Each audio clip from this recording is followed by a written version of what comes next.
Hi, I'm Aladdin, and I'm having an interview with Bar Talk tonight. Watch.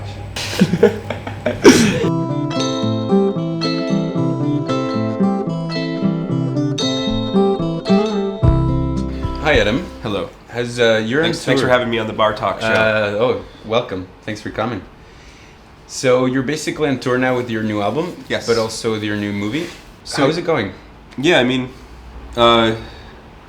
it's going pretty good so far. But I've been in Europe for a couple of weeks and sort of doing some movie premieres. And for the people that don't know, basically the project it's my own version of Aladdin. It's an album and it's a movie, or it's a movie and it's an album. And the movie is really hard to describe to people who can't see it because it's completely made out of paper mache, cardboard. It's 30 rooms made out of cardboard and hand painted, and then 500 paper mache objects that are like in the rooms. Scenery. Mm-hmm. And so the effect is like a real life cartoon. So the actors and stuff are in an entire painted world, but they're real people. And it tells the story of Aladdin, but through a modern lens. A modern version. Yeah. In my Aladdin, the lamp is a 3D printer. The princess is sort of like a Kardashian. And Laddie is a half-famous pop singer on Nintendo Records. Right, exactly, yes. So I made Aladdin into an indie rock singer inside of a video game. So the whole movie takes place inside of a video game as well. So I did all the music for it, and the music is an album, and it's my next album, and I'm on tour for both of them. I'm trying to combine concerts and the movie. I really like actually going around with the movie and doing Q&A after it. It's really fun because I think that the movie is a little bit I feel like it's a lot, so I think it's actually, I feel really good about explaining it to people after they've seen it and stuff. I feel like usually people have had a lot of questions, the Q&As have gone on for half an hour, of all the questions people had after they saw it. So it's cool, and I don't mind it. I want to explain it to people. So basically, also featured in your movie, just like in your first movie, is Macaulay Culkin. Yeah, he's mostly famous for movies like Richie Rich or for being a child actor. Yeah, Home Alone. Mac is sort of a subversive presence. He has his own band called Pizza Underground, where they make Velvet Underground songs. Yeah, made out. They do Velvet Underground songs, but all the lyrics are replaced with pizza. Yeah.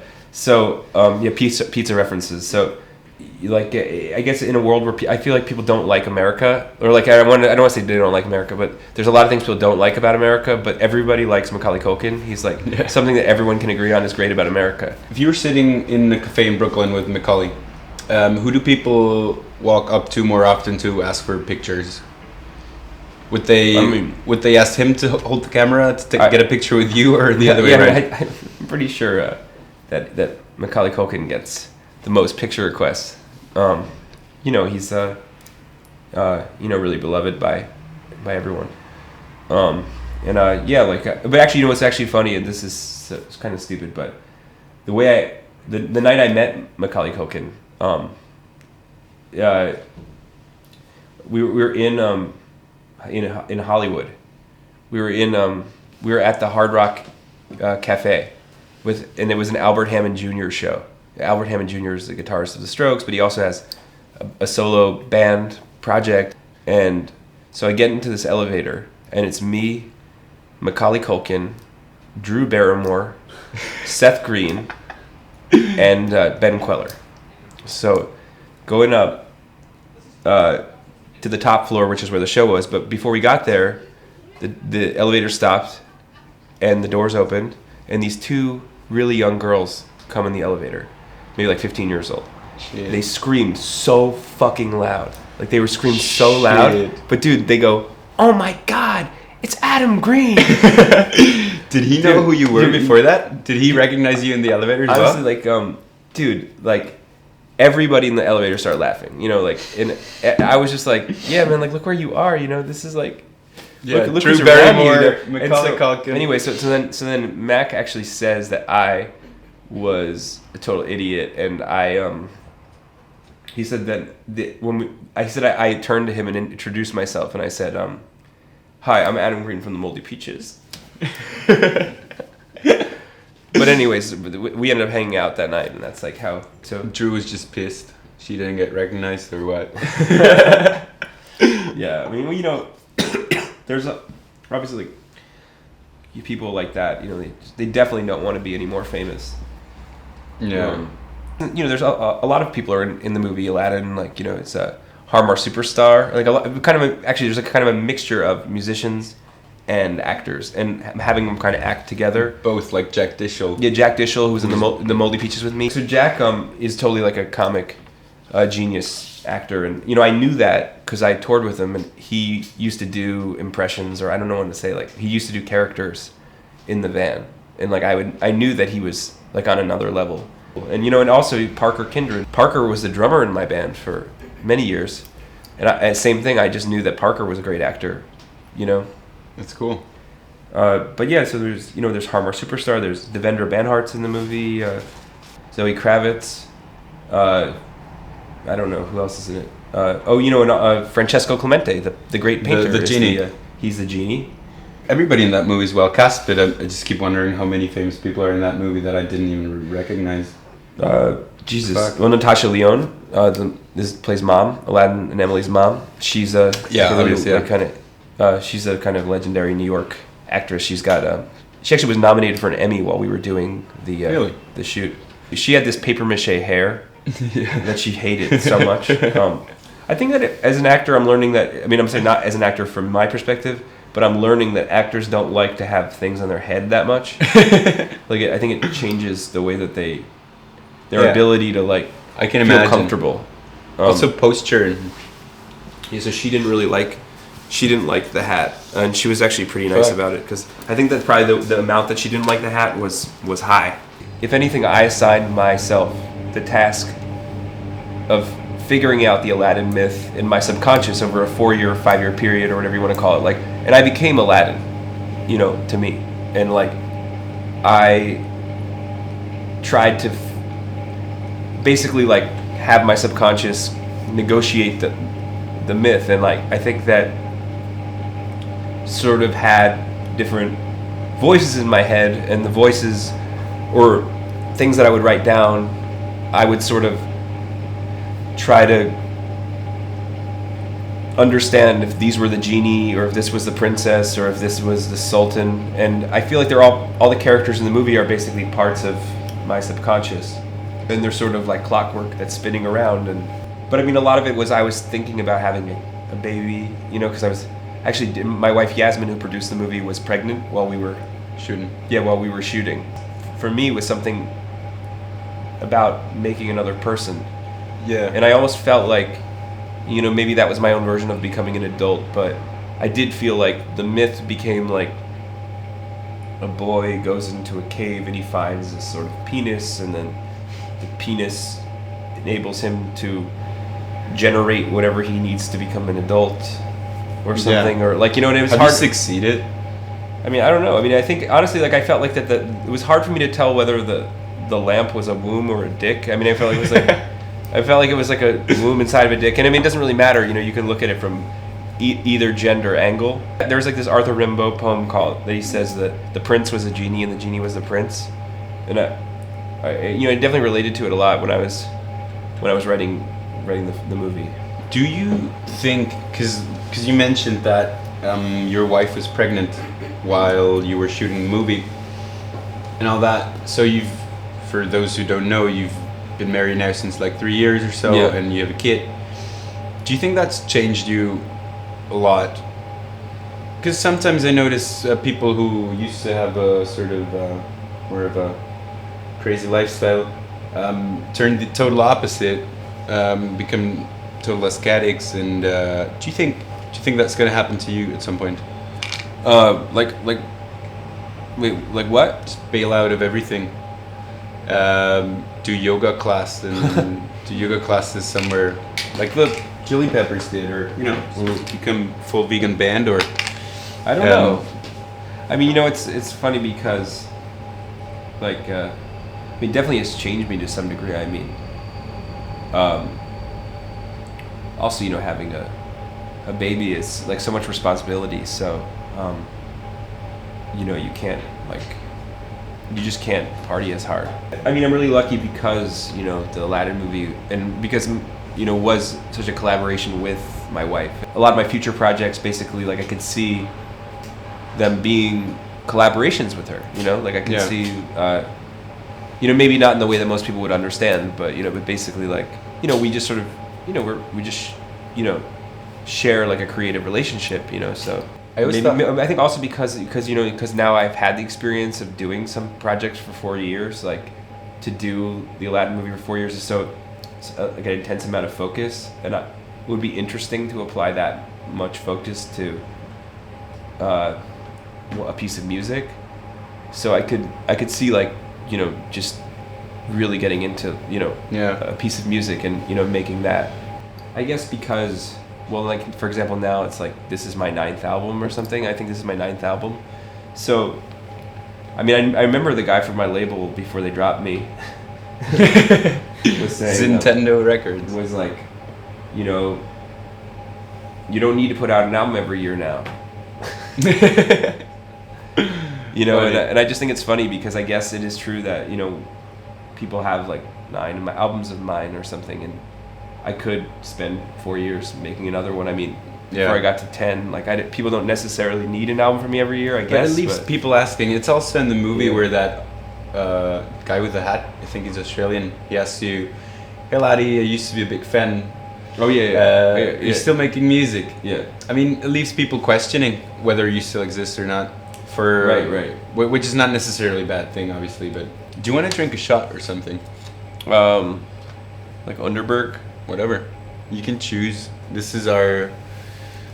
This is the little we can offer for you to come here. Yeah. What do you got? That's schnapps. That's Slivovitz, and the other one's a pear schnapps I drank with Molly Nielsen. Sure. Yeah, I'll have that. Let's check that out. Whiskey, ouzo, whatever you want. Let's have some pear schnapps. Thanks. There you go. I don't know. You just get yourself some. What kind of thing are we drinking? Like, is this like a down the hatch kind of thing? Yeah, sort of. Just one go. Short and painless. Okay. Cheers. Not bad. You're mentioned in a lot of Wikipedia sites. You have your own, the Moldy Peaches. Every album has. I've read through a couple of them. They don't all seem to be correct. Have you ever felt the urge of correcting your own Wikipedia page? I probably should. I just haven't. Actually, I let things be wrong on the internet about me all the time. Right? I mean, actually, I've noticed this. There's some kind of, maybe it's Wikipedia or something, says the Moldy Peaches broke up in 2004. It's not true. I mean, we broke up in 2001. Crazy. You know what I mean? But it's just like it's something that's in Wikipedia. The truth is about the Moldy Peaches is it probably was started in like something like even earlier, because it was just the Moldy Peaches was just my band in high school. Are they ever coming back? Maybe. I mean, we always talk about it. I don't know. I definitely didn't want to tour if we didn't have new material, Yeah. But actually, it was like I remember when right before when we broke up, like the thing is, I was writing a lot of the songs that would be the Friends of Mine album. We said, let's go hang out at Kimya's house. We're like, yeah, let's go hang out and let's write, a new Moldy Peaches song. So we went. I basically had all of my notebooks in like a shoebox, and I came and, we were on her couch at her parents' house, and she had like all of her notes and stuff, and we had like guitar. I feel like every time I'd play something, it would be like, yeah, that's not quite right, and then finally we ended up just playing like some really simple chords, and we were sitting around and we just go, okay, it's like chairs, like the song's about chairs. I actually remember this, and we were like, okay, chairs, and so then it was like da da da da da da da da da da da da da da da, and we were like chairs, chairs, chairs, chairs, and we were like, yeah, that's it. So we started to try to work on this song called Chairs. And then I just realized that, like, you know, it was just dead, you know. Next morning, you're like, yeah. I don't think that song we should, you know. I just felt like the Chair song was kind of the death nail. Wasn't gonna make it on the record of the Moldy Peaches, you know, and oh boy. But you know, it was just one of those weird things. Mm-hmm. Maybe that comes back. Yeah, we have to finish that Chair song. I'm not gonna ask you what you would have become if you hadn't become an artist. That's just a silly hairdresser. Barber. Yeah. Barber. Yeah. I like to give haircuts. Like, really? Yeah. I've noticed everybody interprets your songs differently. Mm-hmm. I do as well, and I don't even want to know what your songs actually mean to you because I think I like my version better. Okay. But have you thought about that, or does that concern you from time to time? That somebody walks up to you and is like, hey, that song helped me over my breakup, and you're like, the fuck, it's about cheese, man. Yeah, like, yeah. You know? Yeah. Well, I don't know. Yeah, I mean, like, I would really welcome people to have their own interpretations of the songs. I mean, it's actually funny, sometimes I go on, there's a site called, like, Song Meanings or something, and I can, like, learn what people think my songs are about. Really? Yeah, it's pretty fun. Because you said you liked the Q&A after the movie. Yeah. Have you ever thought about doing Q&A after a concert? Just like, right, no legs, first question over there. Yes, exactly. Yeah, you know? It's funny because, like, I guess I kind of think that my songs are, you know, like, they're kind of based on a lot of personal symbols and the symbols of what they mean to me, you know, and I think that, let's say, making a movie like this, I get to show the world in which my songs existed. You know, I kind of got to build it for people. And I think my songs are kind of cartoony in a certain way. Like, people, they're almost kind of medieval. They're kind of cartoony in a medieval kind of cartoon way. Like, they're old Christian art. I don't know. Like, I think I would have been a really good medieval person, you know. Do you think so? Yeah, definitely. Really? Yeah. You get hanged after... you know, like 2 days in a medieval world. Yeah, but I mean, I don't know, like, Hieronymus Bosch didn't get hung. Yeah. I guess I think of myself sort of as a symbolist, you know, I'm kind of a symbolist songwriter or something, you know. So I like to, you know, when I'm doing a movie like Aladdin, I'm taking the symbols of that and I'm sort of stretching them out and making them look like however I want them to look. And I mean, it's almost like I feel like if you take, like I remember hearing something like a story of, like, let's say they're like interviewing, let's say, like, a kid who was molested or something, and the kid can't tell what happened to them, but they can, like, point to it on a doll. Yeah. You know, I kind of feel like that's maybe the way that I am with symbols. You know, I can express myself better by using a proxy example. You know, it makes it feel like a little like one step removed that I can explain. Yeah, you know, that's the thing is, like, I get in a way, like, I guess being a symbolist welcomes everyone to not understand you because you're not saying something literal, you're saying something symbolic. Yeah, that's part of who I am, and I think that also, like, kind of as this, like, kind of satirical. There's a satirical part of me that, like, I think that I feel powerless often, and so the recourse I find is to approach sort of things like that with humor. Like, I understand you put yourself up there for misinterpretation every time. Yeah. You know? Just saying, like, it could suck from time to time. Yeah, I guess so. Yeah, I mean, it's funny. I mean, I understand it. No, there's actually, no way around it. You know, like, there. Well, no, could I mean, be a like, solution. even when I even talked about the thing, I mean, I think there was a time, I said one time in, like, a press release, I said I'm medium serious about my music, Well, you know, like what I meant to say is that my songs are like have funny parts and they have serious parts. Yeah. Or like my music inside of it is sort of medium serious, which is what I meant. But then of course people are like, oh shit, you know, he's medium serious. He doesn't even mean it. He's a joker. Yeah. So actually, like it just was like, you know, Yeah. just misinterpreted even there. You've sort of established that 2-minute 30 song format. Yeah.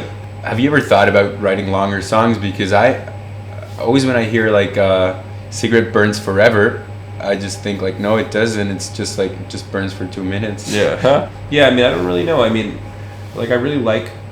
I have thought about writing longer songs, but you just have to be I'd have to, like, have a good reason for that. I mean, I really like them. I always like Tim Harden songs and stuff. Tim Harden songs are really short. I don't know, I like when you feel like a song goes in all these different directions, and it's like...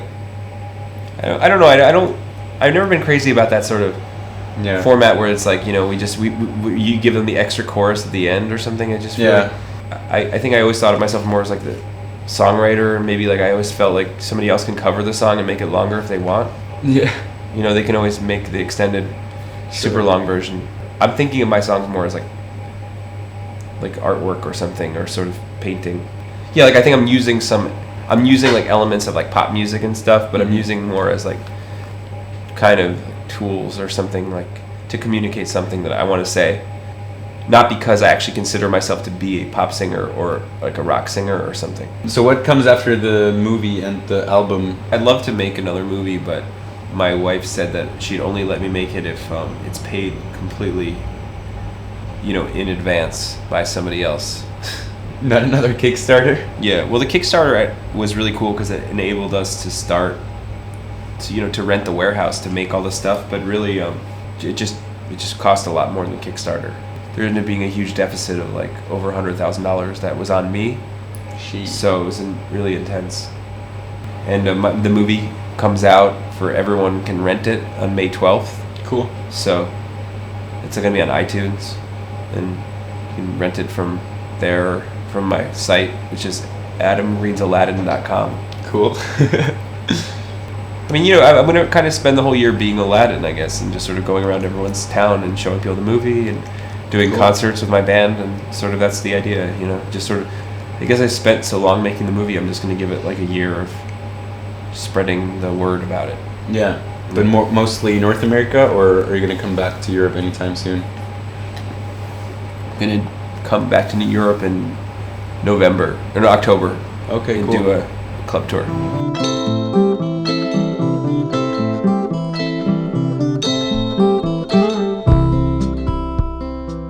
They call it a club tour. I don't know.